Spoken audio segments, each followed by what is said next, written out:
Good morning, everyone. It's a pleasure to be with you today for this very important event. My name is Irakli Khodeli. As introduced, I'm the head of Ethics of AI team at UNESCO, just across the street from here. And it's a pleasure for me today to be stepping in for the Assistant Director General of UNESCO, Gabriela Ramos, who unfortunately couldn't be with us today because there is an ongoing session of the Executive Board at UNESCO, and she needs to be there. We stand at the forefront of one of the most dynamic, pervasive, rapid technological transformations in history. Artificial intelligence significantly impacts all aspects of our lives, reshaping our work, learning, our societies writ large. However, this transformation brings substantial concerns, and we all know about this. As we marvel at the AI's growing capabilities, especially with generative AI, we must also scale our governance and societal understanding to match this exponential growth. These technologies, increasingly deployed in decision-making processes, risk perpetuating global inequalities if they're not representative, quality-based, and unbiased. We know of the issues, right? For instance, that gender biases in historic data sets exacerbate existing gender gaps and stereotypes. This is a really serious issue. We also know that AI companies often rely on poorly paid ghost workers in the global south to train the AI models, reinforcing the imbalanced global landscape of the AI industry. Today, because of the theme of Change Now, I think it's really important to also focus on the dimension that is often overlooked, and that's the environmental dimension of artificial intelligence. The use of ChatGPT and similar tools have environmental costs. The speed at which the new data centers that these new AI models depend on are built around the world at an exponential speed, and it has been called the largest infrastructure build-out that humanity has ever seen. A recent study estimated that the carbon footprint of training a large language model is equivalent to 125 round-trip flights between New York and Beijing. Researchers also estimated last year, for example, that the global AI demand could cause data centers to suck up 1.1 trillion to 1.7 trillion gallons of fresh water by 2027. Under any circumstances, these numbers would be, of course, worrying, but considering the pervasive water shortage around the world, I think that we understand what that really means.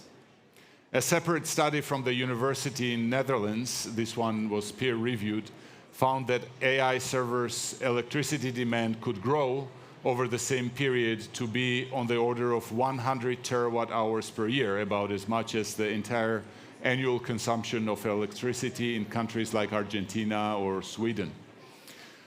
So what should our response be to these challenges?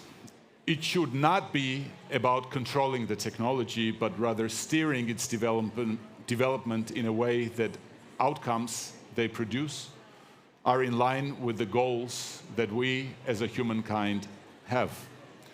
This is precisely UNESCO's approach to AI governance, focusing on the societal dialogue rather than the technological dominance. That also explains why UNESCO is here on the stage with you today, and I'm very grateful for the organizers for inviting us. People automatically think of the conversation about AI as a technological conversation, and we're here to say that this is really a societal conversation that we need to have about AI. We must ensure that rule of law and creating policy frameworks that mitigate negative impacts while fostering ecosystem with incentives that leverages technology to address our global challenges. Because let's not forget about the tremendous positive potential of AI. It can help accelerate progress towards the Sustainable Development Goals if the right applications and investments are made. And the UNESCO's recommendation on the ethics of artificial intelligence works directly towards these goals. The recommendation that I just mentioned, UNESCO's recommendation on ethics of AI, was adopted about 2 years ago, a little over 2 years ago, by 193 member states of UNESCO. Again, just right across the street at the headquarters of UNESCO. I cannot overstate the importance of having all the member states, countries around the world coming together and agreeing that this will be the set of principles and values and policy applications that should govern artificial intelligence. And since those 2 years ago, we have been very active in working directly with the governments around the world to make this recommendation a reality on the ground. Recommendation also talks about the sustainability and the environmental impact. On sustainability, it requires that environmental impact assessment should be carried out for all uses of AI systems, which includes a measurement of the AI system's carbon footprint, energy consumption, and the environmental impact of the raw material extraction required to support the manufacturing of the technology. In instances where there is disproportionate negative impact on the environment, the recommendation says AI should not be used. In line with the principles of proportionality, entities training and developing AI systems should be incentivized to favor data, energy, and resource-efficient AI methods. Further, we need more incentives from governments to ensure that development and adoption of rights-based and ethical AI-enabled solutions to monitor, protect, and regenerate the environment and ecosystems, as well as for the preservation of the planet. It is worth noting that the recommendation is the only international normative instrument with such a strong emphasis on the environmental consequences of AI. You might have noticed that I have been emphasizing on incentives here and not just a regulation, because that's what we need to do to find the right balance between promoting these technologies and also preventing the harms. So instead of curbing technological progress, we have to guide AI developers towards an ethical approach. For instance, if an AI system is energy intensive, we must incentivize renewable energy solutions because we believe that the conversation needs to be a societal one, not a technological one. This shift in the discussion of AI is what we are striving for at UNESCO. In the beginning, we felt a bit lonely there talking about ethics of AI because the prevailing thought globally was that the genie was already out of the bottle and there was no possibility to control it anymore. Things have changed recently, perhaps because of the release of generative AI. Leaders around the world understood the importance and started to worry. And they became active. We saw a flurry of regulatory initiatives around the world. Perhaps the most prominent and well-known one is the EU's initiative on AI regulation, the AI Act that was recently adopted. But there are also many others, of course, at the national level. We have the executive order by the Biden administration in the US. We have a bill in Brazil. There are many around the world. Also, multilateral platforms are very active in that. G7, G20. You might have heard of the Hiroshima process that was launched last year by the Japanese presidency of the G7. These are all very important initiatives. They all show that we are now converging, not on how to control these technologies, but how to create the right conditions and incentives that ensure that outcomes for people are fair and sustainable. While the recommendation on ethics of AI helps to identify and address the risks of AI, it is also about identifying opportunities and promoting ethical development of this technology so that we can harness its tremendous potential to address complex challenges.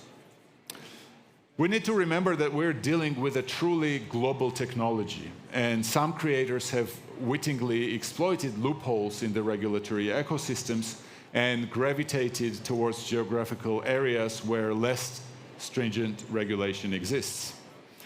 We must, therefore, ensure that regulation doesn't serve as a tool for powerful companies to pull up the drawbridge behind them and shut out the competition. As we transition into this new era of AI, the benefits must be shared equitably, not concentrated only in a handful of companies in the global north.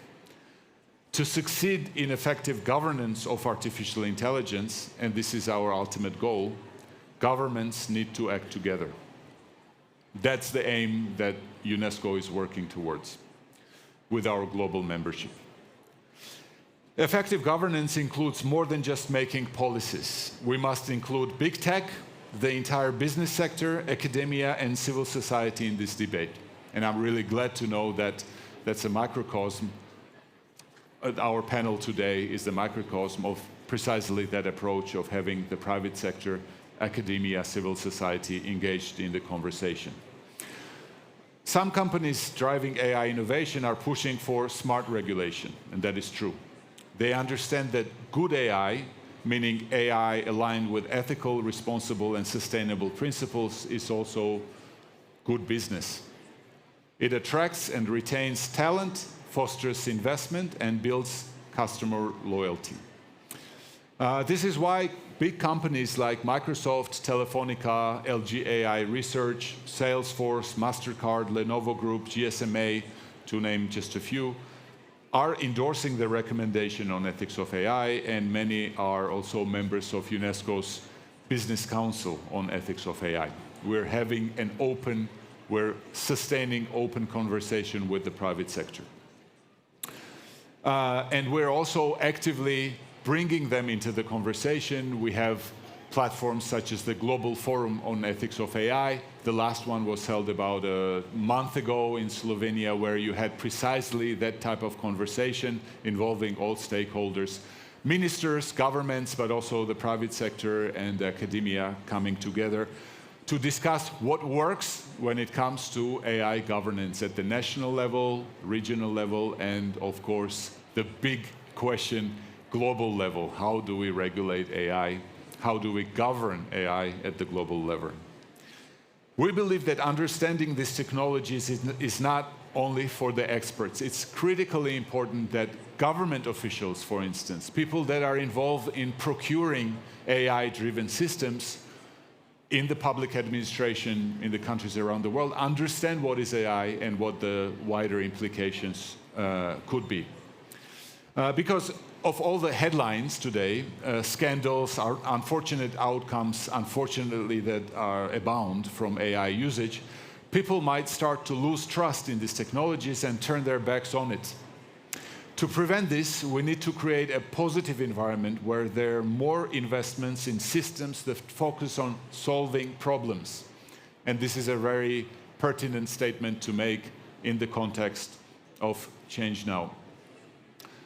So that's why we welcome the current trend of establishing AI safety institutes, for example, by, amongst others, Japan, UK, US. These institutes serve not only to better understand the technologies themselves, but also to test the policy solutions and develop further incentives and infrastructures for AI to develop in a safe and ethical manner. Ultimately, our mission transcends regulating AI creation and application. It's about fostering economic system where technologies serve humanity positively, encouraging trust and broader adoption. This is the narrative we must continue to shape, supported by policy incentives and comprehensive strategies. We have examples from other areas, other domains. An example could be Biden Inflation Reduction Act, for instance, which uses policy tools including tax breaks, economic incentives, research and development subsidies to align economic growth with climate objectives. So that's a great example for smart regulation. We need to be able to do the same for artificial intelligence. Another important thing to consider is the question of liability regimes. We need to ensure that whenever something unacceptable happens with AI, responsibility and accountability are clearly allocated. This needs to be a simple way, there needs to be a simple way for individuals or groups to request a redress procedure if an AI system harms a person's freedoms or interests or violates their human rights. The rule of law must be upheld, especially in the digital space. Of course, the best way to ensure fair and ethical use of AI is to vet AI systems before they are ever released publicly. Here, I would like to highlight UNESCO's ethical impact assessment. It's a tool which further complements other tools like a readiness assessment methodology that we are deploying in countries around the world. The ethical impact assessment provides an action-oriented, step-by-step process to help governments, officials, and organizations make sure that their AI systems are aligned with fundamental principles such as human rights, labor rights, and environmental considerations. We need to avoid rushing to implement untested systems with unknown risks, where ethical concerns are only considered after the system has already caused harm. In conclusion, our task is to ensure that AI technologies can flourish while remaining aligned with humanity's best interests, safeguarded by ethical regulation, robust liability regimes, and democratic principles. Let us commit to a future where technology amplifies our human potential without compromising our values and freedoms. Thank you very much for your attention.